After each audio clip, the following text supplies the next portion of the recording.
Welcome back to BUTV News. Athletes braved snowy and frigid temperatures this last Saturday to do a triathlon.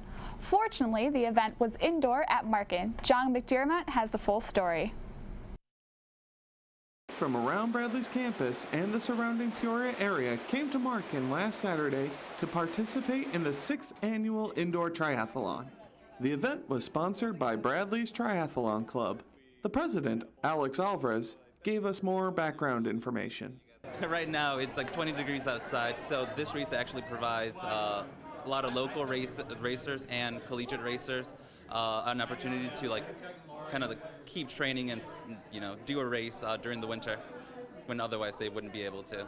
For this triathlon, participants started with 10 minutes of swimming, followed by 20 minutes of biking, and ended it with 15 minutes of running.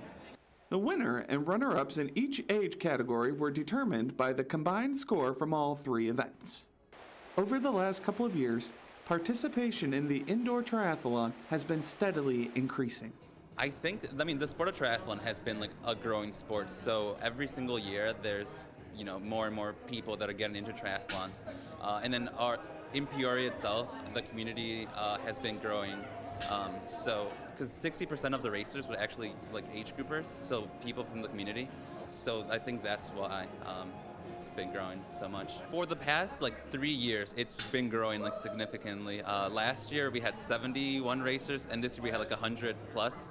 And then 2 years before that we had 50. So we've almost doubled in 2 years. So it's been a great success. After all that swimming, biking, and running, the participants of the indoor triathlon are leaving now, exhausted, but happy that they've completed this event.